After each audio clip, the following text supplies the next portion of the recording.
श्री शिवाय नमस्तुभयम।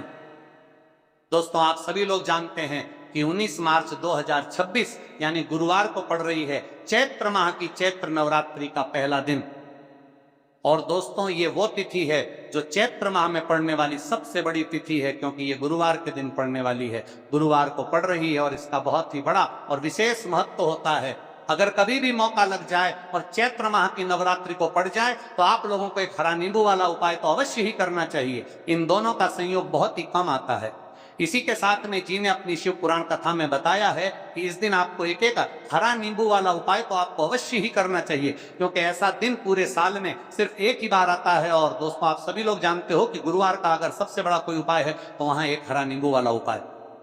तो दोस्तों, चैत्र माह की गुरुवार नवरात्रि का पहला दिन आप लोगों को इस एक हरा नींबू वाला उपाय को जरूर करना है। बहुत सारे लोग होंगे जिन लोगों ने इस उपाय को न किया हो, मतलब पूरा साल निकल गया, उन्होंने किसी भी दिन इसे हरा नींबू वाला उपाय को न किया हो। पर दोस्तों, आपके पास एक आखिरी मौका बचा हुआ है, जो कि 19 मार्च 2026 चैत्र माह की गुरुवार नवरात्रि का पहला दिन के दिन है। इस दिन आप लोगों को इस वाले उपाय नवरात्रि का पहला दिन के दिन है को जरूर कर लेना। भले ही आपने पूरे महीने भर इस उपाय को ना किया हो, पर अगर आपने इस चैत्र माह के गुरुवार नवरात्रि का पहला दिन के दिन अगर इस वाले उपाय को कर लिया तो आपको इस उपाय को करने का वो फल मिलेगा जिसकी आपने कभी कल्पना भी नहीं करी होगी। इसीलिए आप लोग इस वाले उपाय को एक बार जरूर कर लेना है, ताकि आप लोगों के हाथ से ये मौका ना जा सके और आपको इस उपाय को करने का फल मिल सके। दोस्तों, ये उपाय पंडित जी ने ऋषि महापुराण की कथा में बताया है, जिस उपाय को आज हम आपको बहुत अच्छे से समझाने वाले हैं। इस वीडियो को देखने के बाद इस उपाय को समझने के लिए आपको कोई और वीडियो को देखने की जरूरत नहीं पड़ेगी। तो चलिए दोस्तों, उपाय को मैं करते हैं। देखिए, ये इस चैत्र माह के गुरुवार के दिन ये इतना खास होता है, इतना महत्वपूर्ण होता है। देखा गया है कभी कभी बड़े बड़े पूजा पाठ अनुष्ठान से जो मनोकामना पूर्ण नहीं होते, वो चैत्र माह के गुरुवार के दिन एक छोटे से उपाय करने से ही आपकी मनोकामना पूर्ण हो जाती है। और बहुत सारे लोगों ने इस उपाय को किया भी है और उनको इस उपाय को करने का फल भी जरूर मिला। अगर आप लोग भी इस उपाय को करना चाहते हैं तो आप इस उपाय को पहले अच्छे से समझ लेना, सुन लेना, उसके बाद करना। आपको इस उपाय का फल जरूर मिलेगा। और इस उपाय को कर लेने से आपके घर में चाहे किसी भी प्रकार की दुख और समस्या क्यों ना चल रही हो, आपको उसका कारण भी नहीं पता है कि भाई ये समस्या किस कारण से चल रही है, उसका कुछ भी कारण हो सकता है। जैसे पितृदोष हो सकता है या किसी भी तरह का मंगल दोष भी हो सकता है। तो इस दिन आप लोगों को ये वाला उपाय कर लेना है। ये एक ऐसा उपाय है जिस उपाय को अगर किसी विशेष दिन पर किया जाए तो भाई उस विशेष दिन का जो है वो तो हमें मिलता ही मिलता है। पर हमने उस दिन पर इस उपाय को किया है तो हमें उससे भी बड़ा फल मिलता है। फल बहुत जल्दी मिलता है, क्योंकि आप इस उपाय को बहुत ही बड़े और विशेष दिन पर कर रहे हैं। तो चलिए अब उपाय के बारे में बात करते हैं, लेकिन उससे पहले आप लोगों की बात करते हैं। तो ये जानना आवश्यक है कि आखिर ये उपाय किस समय करना है, किसको करना है और कैसे करना है। तो चलिए हम आगे आपको वीडियो में एक एक करके बता देते हैं। लेकिन उससे पहले अगर आप लोग हमारे या फिर मेरी आवाज आज पहली बार सुन रहे हैं और इस वीडियो को लाइक करके कमेंट बॉक्स में श्री शिवाय नमस्तुभय हैं, ओम नमः शिवाय जरूर टाइप कर देना। तो दोस्तों, इस एक खरा नींबू वाला उपाय को हमें इस चैत्र माह की गुरुवार के दिन कैसे करना है, किसको करना है, किस समय करना है और कहां पर करना है, ये सारे सवालों के जवाब आपको इस वीडियो में मिल जाएंगे। और जो ये वीडियो देखेगा भाई, उसको एक हरा नींबू वाला उपाय जरूर करना चाहिए, क्योंकि इस दिन तुलसी पत्ते का भी बहुत ही बड़ा और विशेष महत्व होता है। आ जाइए, एक हरा नींबू वाला उपाय की तो ये सोने पे सुहागा वाली बात हो जाती है और ये बहुत ही बड़ा उपाय हो जाता है इस चैत्र माह के गुरुवार का। तो अब दोस्तों, इस एक हरा नींबू वाला उपाय को आखिर करना किसको है, सबसे पहले हम लोग वो बात जान लेते हैं। देखो, घर की जो बड़ी माताएं बहनें होती हैं, उन माताओं बहनों में से कोई भी एक बड़ी माता बहन इस वाले उपाय को कर सकती है। और दोस्तों, अगर आप चाहें तो अपने घर में से सभी सदस्यों को भी इस उपाय को करवा सकते हैं। अगर किसी व्यक्ति की खुद की कोई मनोकामना है, खुद की कोई दुख और परेशानी है जो कि वो अपने लिए ही करना चाहता है, इस वाले उपाय को तो वो खुद अपने लिए भी कर सकता है। बाकी अगर कोई घर में से ऐसा है जो कि अपने पूरे घर परिवार की सुख और शांति के लिए वाला उपाय करना चाहता है, तो भाई वो भी करता रह सकता है, उसमें भी कोई दिक्कत वाली बात नहीं। कहने का मतलब यह है कि इस उपाय को हर एक सदस्य भी कर सकता है और पूरे घर परिवार के सदस्य के लिए घर की बड़ी माताओं बहनों में से कोई एक माता बहन भी कर सकती है। माताएं बहनें अगर घर में उपस्थित ना हो या ये वाला उपाय ना कर पा रही हो, तो फिर घर का कोई बड़ा सदस्य भी इस एक हरा नींबू वाला उपाय को कर सकता है, चाहे फिर वो पुरुष ही क्यों ना हो, उसमें कोई भी दिक्कत वाली बात नहीं। उसके बाद में दोस्तों, और जो अगला प्रश्न निकल कर आता है वो ये आता है इस उपाय को लेकर के आखिर इस उपाय को हम किस समय करना है, सुबह के समय करना है कि शाम के समय करना है। तो देखो, इस वाले उपाय को आप लोग सुबह के समय भी कर सकते हो और शाम के समय प्रदोष काल में भी कर सकते हो। अब अगर आप पूछो कि भाई साहब सबसे उत्तम समय कौन रहेगा इसे हरा नींबू वाले उपाय को करने का, तो हम आपसे बस यही कहेंगे कि इस उपाय को आप सुबह के समय करेंगे तो ज्यादा बेहतर होगा। बाकी अगर प्रदोष काल शाम के समय भी करेंगे तो भी अच्छा होगा, उसमें कोई भी दिक्कत वाली बात नहीं है। तो अब दोस्तों जो अगली सबसे बड़ी और महत्वपूर्ण बात आती है वो ये आती है कि सुबह अगर हम उपाय को करेंगे तो हमें कितने बजे से लेकर कितने बजे तक के बीच में करना है, और शाम के समय प्रदोष काल में करेंगे तो हमें कितने बजे से लेकर कितने बजे के बीच में करना है। तो देखो सुबह जितनी जल्दी हो सके आप उपाय को करने की कोशिश करना। बाकी अगर किसी कारणवश लेट भी हो जाओ, थोड़ी देर भी हो जाए, तो 10 से 11 बजे तक भी आप उपाय कर लेना, पर 12 बजे से ज्यादा देरी ना हो। ठीक है, इस बात का ध्यान रखना।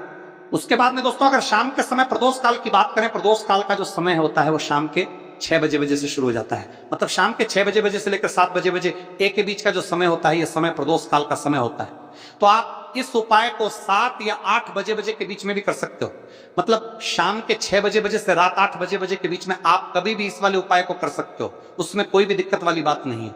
तो देखो दोस्तों, सबसे पहला उपाय देखिए आपको क्या करना है। तो एक हरे नींबू से आप अपने जीवन से हजार क्या लाख क्या करोड़ों शत्रुओं का भी सफाया कर सकते हैं, और कभी भी आपके शत्रु आपके दुश्मन आपको पलट कर देखे ये भी नहीं। अगर आपने एक हरे नींबू से छोटा सा उपाय कर लिया, तो जो लोग अपने जीवन में शत्रुओं से दुश्मनों से बहुत परेशान हो चुके हैं, या जिन लोगों के ऊपर शत्रु बहुत कुछ किया कराया करवा रहे हैं, तो ऐसा समझ लीजिए जो भी बंधनवार क्रियाएं आपके जो भी पृथ्वी पर प्रचंडात करती है, ऐसे आपके जो भी बंधनवार क्रियाएं वो जो भी बंधनवार शत्रु ने करवा रखी होंगी, आपके दुश्मन ने करवा रखी होंगी, किसी भी तरह से अगर आपके दुश्मन आपको नुकसान करना चाहते हैं, आपको हानि पहुंचाना चाहते हैं, या किसी भी तरह से आपको परेशान कर रहे हैं, कोई भी दुख कोई कष्ट आपको दे रहे हैं, किसी भी आपकी संपत्ति पर, आपके व्यापार पर, आपकी दुकान पर उनकी बुरी नजर है, कुछ हड़पने की कोशिश कर रहे हैं, तो समझ लीजिए कि एक हरा नींबू लेकर बहुत छोटा सा उपाय आप करेंगे, और जो शत्रु आपको अपनी ताकत दिखा रहे हैं, आज आपको परेशान कर रहे हैं, उन शत्रुओं की सारी अकड़ निकल जाएगी। एक हरे नींबू के उपाय को अगर आप सही तरीके से कर लेते हैं तो देखिए उपाय पूरा समझिए, सही से समझ के उपाय करेंगे तो 101% ये उपाय काम करता है, और जो भी आपके दुश्मन है या जो भी आपके शत्रु हैं उनका सफाया पूरी तरह से हो जाता है। तो इस उपाय को आप किसी भी दिन कर सकते हैं। दूसरी चीज, स्त्री पुरुष कोई भी इस उपाय को कर सकता है। ऐसा उपाय आज की वीडियो में लाए हैं जिसमें आपके कोई पैसे खर्च नहीं होने वाले, सिर्फ आपको एक नींबू से उपाय करना है। अब ये हरा नींबू ही है जो आपके जीवन से शत्रुओं का पूरी तरह सफाया कर देगा, और कभी भी दुश्मन और शत्रु आपको परेशान नहीं कर पाएंगे। चाहे शत्रु और दुश्मन कितने भी पावरफुल हो, कितने भी ताकतवर क्यों ना हो, फिर भी आपका बाल बांका नहीं कर सकते। मतलब कितनी भी कोशिश कर ले, लेकिन फिर भी आपका कुछ नहीं बिगाड़ पाएंगे। तो चलिए बात कर लेते हैं है उपाय की, उपाय किस तरह से आपको करना है। तो देखिए सबसे पहले तो आपको इसमें हरा नींबू लेना है, ठीक है ना। अब ये उपाय गुप्त शत्रुओं के लिए भी है और उस दुश्मन के लिए भी है जो सामने से आप पर वार कर रहा है, आपको किसी भी तरह की धमकी दे रहा है, कोई नुकसान आपका कर रहा है, वो शत्रु भी परास्त हो जाएगा, और जो आपके पीठ पीछे आपका बुरा कर रहे हैं। क्योंकि देखिए जो गुप्त शत्रु होते हैं ना, इनका ना तो हमें नाम पता होता है, ना इनका एड्रेस पता होता है, ना ये पता होता है कि कितने शत्रु हैं, है ना। क्योंकि ये तो गुप्त तरीके से शत्रुता करते हैं, और गुप्त शत्रु के बारे में किसी को कुछ पता नहीं चल पाता। बहुत कम लोग होते हैं जान जाते हैं कि हाँ किसी ने कुछ करवा रखा है, फिर भी ये नहीं जान पाते हैं कि कौन व्यक्ति है जो ऐसा करवा रहा है ना। ये बहुत मुश्किल है पता करना। लेकिन अगर आपको आपके दुश्मन का नाम नहीं पता, आपका दुश्मन कहां रहता है ये भी नहीं पता, कौन आपसे शत्रुता कर रहा है ये भी नहीं पता, फिर भी ये उपाय आप करिए। क्योंकि जो दुश्मन है, जो शत्रु है, इस उपाय को करने से आप देखेंगे कि वो तुरंत आपके जीवन से दूर हो जाएगा, और उसका क्या कराया भी दूर हो जाएगा। जो भी आपके ऊपर करवा रखा हो, आपके व्यापार पर करवा रखा हो, क्योंकि बहुत सारे उच्चाटन और बंधन मार की क्रियाएं हैं जो लोग करवा देते हैं। बहुत सारे तांत्रिकों के पास जाकर और भी बहुत सारी जगहों पर जाकर लोगों के साथ बहुत कुछ गलत करवाते हैं। लेकिन आप विश्वास मानिएगा, इस उपाय को करने से जितनी भी क्रियाएं हैं ऐसी वो सब कट जाती है, और इस उपाय को करने से घर बैठे आपके शत्रु जो है वो दूर हो जाते हैं। मतलब कहीं जाने की आपको आवश्यकता नहीं पड़ती। तो चलिए बात कर लेते हैं उपाय। देखिए इसमें एक हरा नींबू आपको लेना है। नींबू बिल्कुल दागदगी लाना ना हो। आपने देखा होगा कि कभी कभी नींबू के ऊपर छोटा छोटा दाग है ना आ जाता है, या नींबू थोड़ा सा खराब होता है, लेकिन आप कभी भी उपाय के लिए खराब नींबू ना ले।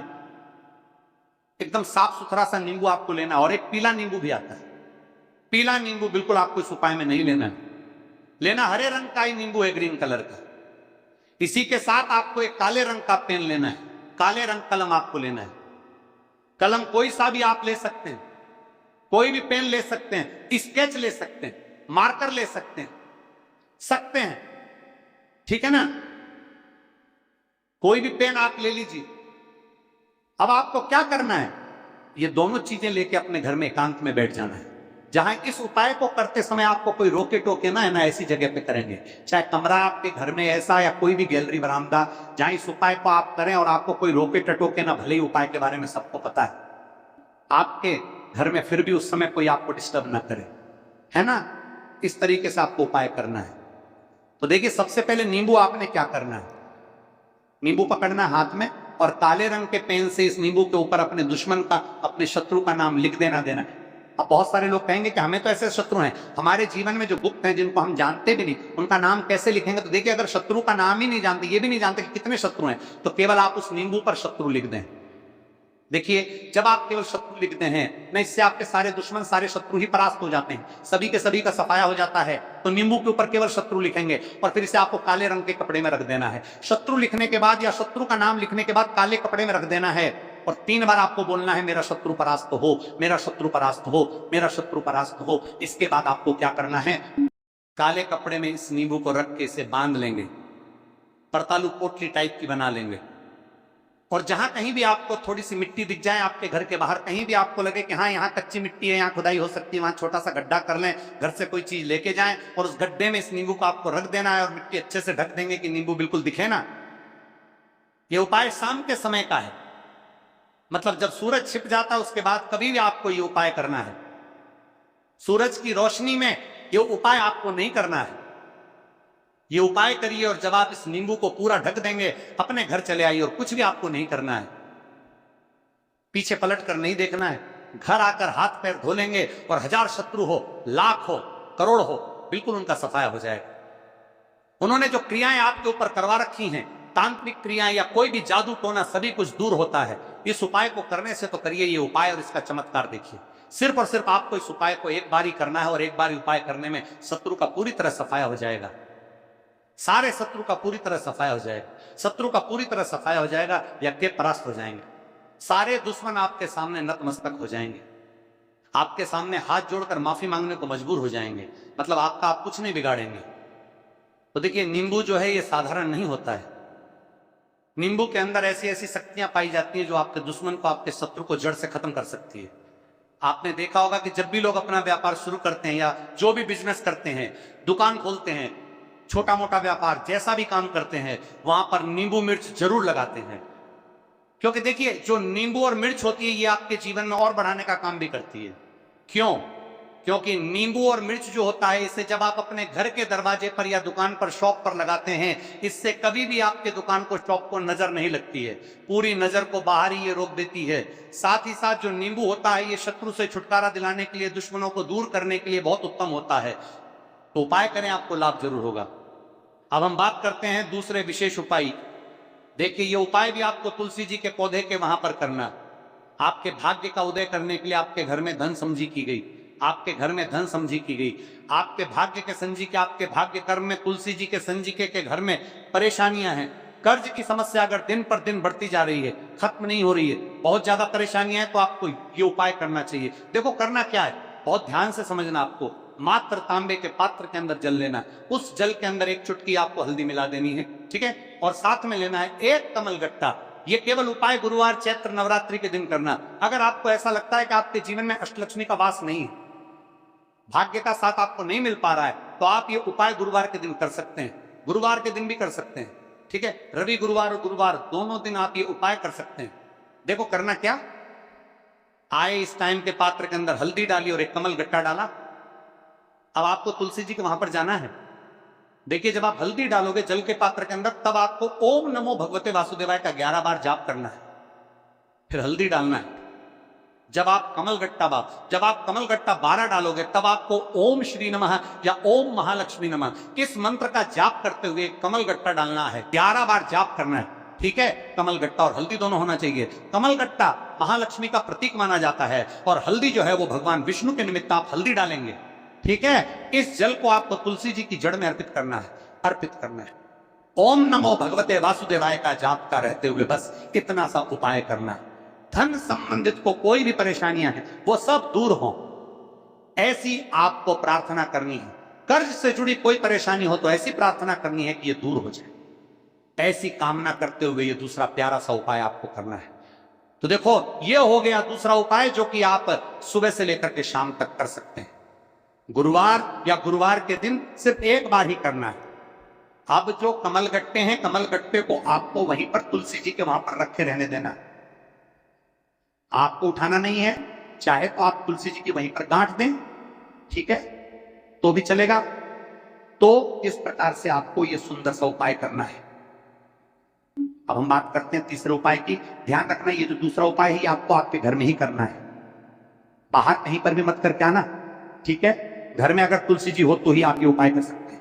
अब हम बात करते हैं तीसरे विशेष उपाय। देखो, भाग्य का साथ आपको मिले और गुरु बृहस्पति को मजबूत करना बहुत जरूरी होता है। इसीलिए पूज्य गुरुदेव ने बहुत ही सुंदर सा उपाय बताया था, जो कि है पीले चावल का। थोड़े से अक्षत लेना, चावल लेना। अगर आपको ऐसा लगता है ना कि आपको किसी भी चीज में सफलता नहीं मिल पा रही है, किस्मत का साथ आपको नहीं मिल पा रहा है, तो पीले चावल लेना। पीले चावल कैसे करोगे? 11 चावल लेना साबुत, उसके अंदर जो पीला चंदन है वो आपको मिला देना और चावल को पीला रंग कर देना, ठीक है। साथ में ले एक बेलपत्र और साथ में लेना तांबे के पात्र के अंदर जल, ठीक है।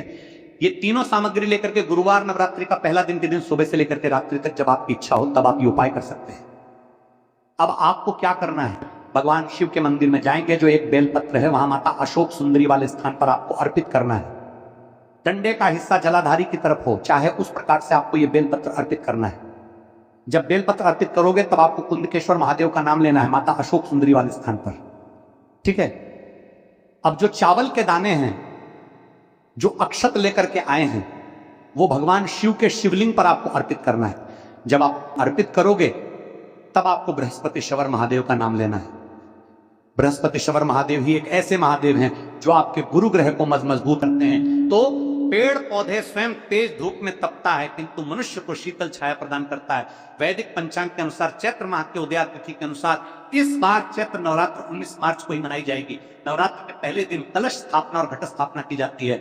इस बार 19 मार्च को घट स्थापना का मुहूर्त सुबह 6:52 से शुरू होकर सुबह 7:43 तक रहेगा। से चैत्र नवरात्र शुरू होंगे। तो चैत्र नवरात्रि के समय में कुछ ऐसे पेड़ पौधे हमारे धर्मशास्त्र में कहे गए जिनको छूने मात्र से व्यक्ति के बंद किस्मत के ताले खुल जाते हैं, व्यक्ति का सौभाग्य चमक जाता है। हमारे शास्त्रों में पेड़ पौधों को बहुत ही गुणकारी कहा जाता है, क्योंकि इनमें साक्षात देवता होते हैं। अनेक बीमारी का उपचार पेड़ पौधों में ही छुपा है, जड़ी बूटी में ही छुपा। और भगवान श्री कृष्ण ने गीता में स्वयं कहा है कि वृक्षों में मैं पीपल का पेड़ हूं। पीपल के पेड़ को वृक्षों का राजा कहा जाता है। इसीलिए कृष्ण भगवान ने कहा पत्ता पत्ता मैं ही हूं, क्योंकि पीपल पेड़ की जो आयु होती है सबसे ज्यादा होती है। पीपल का पेड़ सर्वशक्तिमान होता है, पूजा पाठ में अत्यधिक इसका महत्व होता है भक्तों। इसीलिए भगवान श्री कृष्ण ने गीता में स्वयं कहा है कि मैं वृक्षों में पीपल का पेड़ हूं। तो चलिए आज मैं आप लोगों को चैत्र नवरात्रि के समय में छुए जाने वाले पेड़ के बारे में बताऊंगा। भक्तों, हमारे धर्मशास्त्र में अनेक ऐसे पेड़ हैं जो कल्याणकारी होते हैं, मंगलकारी होते हैं।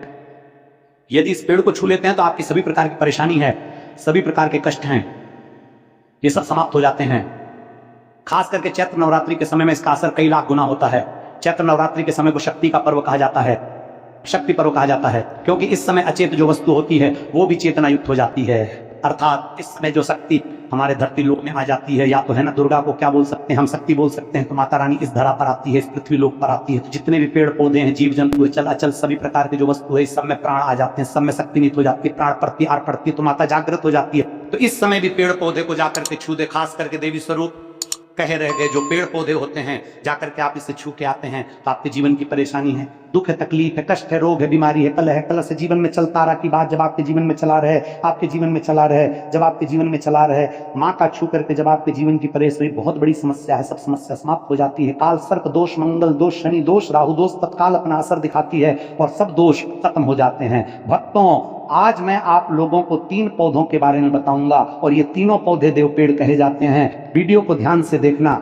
यदि आज की वीडियो मिस कर दी तो फिर सारी जिंदगी आपको पछताना पड़ेगा, क्योंकि चैत्र नवरात्रि एक ऐसा पर्व होता है, एक ऐसा समय होता है, केवल 9 दिनों के भीतर में आपको लंबी पूजा पाठ करने की जरूरत नहीं पड़ती। केवल 9 दिनों के भीतर, केवल 9 दिनों के भीतर आप बन जाएगा। आपको जमाव, आपके शाम पर्व आपको जमा बर्बाद 2 लोग माच कर दिनों के भीतर में ही आप अपनी समस्या को, आप अपनी गरीबी को स्वयं अपनी आंखों से समाप्त होते हुए देख सकते हैं। मैं जिस पेड़ के बता रहा हूं ये सारे पेड़ आपको अपने घरों के आसपास में बहुत ही आसानी से मिल जाएंगे। भक्तों, वीडियो में आगे बढ़ने से पहले, जानकारी बताने से पहले, अभी तक कमेंट बॉक्स में जय माता दी नहीं लिखे हैं तो जय माता दी अवश्य लिखना। जब आप हमारे कमेंट बॉक्स में जय माता दी लिखते हैं तो हमें काफ़ी हर्ष होता है, काफ़ी उल्लास होता है। आप हमारी वीडियो को लाइक करते हैं तो हमारा मनोबल बढ़ता है। और आप सभी लोगों के लिए इस प्रकार ज्ञान भरी जो अच्छी जानकारी होती आप सभी लोगों के लिए लेकर के आते हैं। भक्तों, ऐसे 3 पेड़ हैं जिसे हमें छू करके चैत्र नवरात्रि के समय में अवश्य आना चाहिए। एक खास बात सभी दर्शकों को बताना चाहूंगा, चैत्र नवरात्रि के समय में जितना ज्यादा हो सके देव पेड़ की पूजा अवश्य करना। भक्तों, देव पेड़ में कई प्रकार के पेड़ होते हैं। चलिए मैं आप लोगों को बताना चाहूंगा कौन से पेड़ को छूने से हमारी गरीबी मिटती है। पहला जो पेड़ है बेल का पेड़, जो बेल की का पेड़ है, ये पेड़ माता पार्वती के पसीने से उत्पन्न हुआ है। स्कंद पुराण के अनुसार जो माता पार्वती है ये देवी स्वरूप कही गई है, अर्थात ये नव दुर्गा के स्वरूप कही गई है। तो स्कंद पुराण की कथा में कहा गया है जो बेल का पेड़ है माता पार्वती के पसीने से उत्पन्न हुआ है। इसकी डाली में पार्वती, जड़ में ब्रह्म, तने में विष्णु एवं समस्त जो हिस्से हैं उसमें भगवान शंकर जी बसते हैं। संध्या काल में शिव मंदिर के समीप या नौ दुर्गा मंदिर के समीप जो बेल के हैं, इसके नीचे में घी का दीपक जलाने से व्यक्ति धनवान, गुणवान एवं पराक्रमी बनता है। व्यक्ति के सभी प्रकार के मनोरथ की पूर्ति होती है। हमारे धर्म शास्त्र ये भी कहते हैं चैत्र नवरात्रि के समय में यदि कोई भी व्यक्ति, जी हाँ, चैत्र नवरात्रि के समय में यदि कोई भी व्यक्ति बेल के पेड़ को माता नवदुर्गा का ध्यान करते हुए 7 बार छू करके आ जाते हैं तो ऐसे व्यक्ति की तत्काल, यदि उपवास व्रत रखा है, ध्यान से सुनिए, जो लोग उपवास व्रत रखते हैं ऐसे व्यक्ति की थकान सुस्ती तत्काल चली जाती है। ध्यान से सुनिए, जो व्यक्ति उपवास रखे हैं, व्रत रखे हैं, ऐसे व्यक्ति को चैत्र नवरात्रि के समय में जितना ज्यादा हो सके संध्या काल में बेल के पेड़ को अवश्य छूना चाहिए। केवल आप ज्यादा नहीं छू सकते तो 7 बार छू करके अवश्य आ जाना और बेल पेड़ के नीचे में घी का दीपक अवश्य जला देना। भक्तों, घी का दीपक जलाते हैं तो इसके क्या फायदे मिलते हैं ये भी इस वीडियो में बताऊंगा। जब हम उपवास व्रत रखते हैं तो हमारे शरीर में काफी थकान आ जाती है, हमारे शरीर में ऊर्जा की कमी होने लगती है। हालांकि हमें अध्यात्म ऊर्जा प्राप्त होती है किंतु हमारे शरीर में ऊर्जा की कमी होने लगती है। भोजन ना करने के कारण हमारे शरीर में ऊर्जा की कमी होती है और इस ऊर्जा को बरकरार रखने के लिए, इस ऊर्जा को प्राप्त करने के लिए बेल पेड़ को छूना चाहिए। भक्तों, अनेक संत महात्माओं ने बेल पेड़ के पत्ते को खाकर के तपस्या की है एवं कई प्रकार की सिद्धियां हासिल की हैं। धर्मशास्त्र कहते हैं यदि चैत्र नवरात्रि के समय में बेल के पत्ते खाए जाए तो जो व्यक्ति लंबे समय से जो मंत्र की जाप कर रहे हैं, सिद्धि प्राप्त नहीं हो पा रही है, फिर कुछ आप ऐसी सिद्धि को प्राप्त कर सकते हैं जो सिद्धि आपको काफी लंबे समय से प्राप्त बेल के पत्ते खाने से वो सिद्धि शीघ्र प्राप्त होती है। इसके नीचे घी का दीपक जलाने से हमें सिद्धि की प्राप्ति होती है। सिद्धि का मतलब होता कार्य में सफलता। तो जो लंबे समय से आपके कार्य नहीं हो पा रहे हैं उस कार्य में चैत्र नवरात्रि के समय में जितने भी दिन हो सके आप जो है, जब भी आपको समय मिले तो शाम के समय में घी का दीपक अवश्य जला देना। और यदि कोई भी व्यक्ति चैत्र नवरात्रि के समय में, ध्यान से सुनिए, यदि कोई भी व्यक्ति चैत्र नवरात्रि के समय में यदि बेल पेड़ की जड़ में दूध चढ़ाते हैं तो सभी प्रकार के व्याधि दूर दूर होती है। यदि सिंदूर युक्त गंगा जल चढ़ाते हैं तो व्यक्ति की गरीबी मिटती है। यदि तिल चढ़ाते बेल पेड़ की जड़ में तो सौभाग्य की प्राप्ति होती है। और यदि बेल के तीनों पत्तों में, भक्तों ध्यान से सुनिए, त्रिदेवी कही गई है, जैसे कि महाकाली, महालक्ष्मी, महासरस्वती, तो यदि बेल के जो 3 पत्ते हैं, महालक्ष्मी, महाकाली, महासरस्वती के स्वरूप कहे गए हैं, तो बेल के यदि तीनों पत्तों में दूसरे पत्ते में हरिओम को सिंदूर से लिख करके चढ़ाना होता है। सिंदूर से लिख करके चढ़ाया जाए तो तत्काल उसी समय मनोकामना की पूर्ति होती है, कार्य में सफलता है। कोई लंबे समय से आपकी मनोकामना हो, आप चाहते हो मनोकामना पूर्ण हो जाए तो ये उपाय अवश्य करिएगा। भक्तों, इसकी जड़ में ध्यान से सुनिए, चैत्र नवरात्रि के समय में इसकी जड़ में यदि तांबे की कोई भी रिंग होती है, जिसे हम एक प्रकार के तांबे की जो धातु है ये मंगल से जुड़ी हुई होती है, तो यदि चैत्र नवरात्रि के 12 तार के तांबे की कोई भी रिंग होती है तो यदि चैत्र नवरात्रि के जड़ में जो वादन करते हैं इस समय, नवरात्रि के जड़ के समय में इसकी जड़ में तांबे की जो रिंग होती है, अंगूठी होती है, यदि आप 4 अंगुल खंड करके दबा के आ जाते हैं, चैत्र नवरात्रि बारिश रहने देना है, इसके बाद यदि आप पहन लेते हैं तो वो जागृत हो जाती, क्योंकि जो बेल के पेड़ हैं स्वयं जागृत कहे गए हैं। और चैत्र नवरात्रि के समय में इसकी जो आवरा होती है, इसकी जो ऊर्जा होती है अत्यधिक बढ़ जाती है। फिर यदि आप इस प्रकार की अंगूठी को पहनते हैं तो कभी भी आपको रक्त संबंधी समस्या नहीं आती, शनि का दोष नहीं सताता, राहु की पीड़ा नहीं सताती और नौ दुर्गा की कृपा से सदैव आप सुरक्षित रहते हैं। ऐसे व्यक्ति की भी अकाल मृत्यु नहीं होती। भक्तों, मैं दूसरे पौधे के बारे में जो बता रहा हूं वो पौधा भी जान लीजिए। मैं जो दूसरे पौधे के बारे में बता रहा हूं ये शमी का पेड़ है। शमी के पेड़ को जगदम्बा के स्वरूप कहा गया है। जो शमी के पेड़ है ये स्वयं जगदम्बा के स्वरूप है। इस पर स्वयं मां जगदम्बा स्वयं साक्षात विराजमान रहती है। और कोई भी व्यक्ति यदि संध्या काल में चैत्र नवरात्रि के समय में इसके नीचे में धूप दीप जलाता है, धुआं दिखाता है, तो उनकी सभी प्रकार की परेशानी दूर होती है। धर्मशास्त्र यदि कोई भी व्यक्ति चैत्र नवरात्रि के पूरे समय में हो सके, यदि आप एक दिन भी करना चाहते हैं तो आप ये उपाय एक दिन भी कर सकते हैं, पंचमी या सप्तमी के दिन कर सकते हैं। तो हमारे धर्मशास्त्र में कहा गया है यदि चैत्र नवरात्रि के समय में लाल चूड़ी यदि कोई भी व्यक्ति मनोकामना बोलते हुए समी के पेड़ में बांधे तो वो मनोकामना की पूर्ति होती है। लाल चूड़ी यदि कोई भी महिला जाकर के बांधती है तो उन्हें सौभाग्य की प्राप्ति होती है, उनके पति की भी अकाल मृत्यु नहीं होती। इसकी जड़ में सिंदूर डालने से व्यक्ति को आरोग्य की प्राप्ति होती है। जो लोग लंबे समय से बीमार पड़े हैं,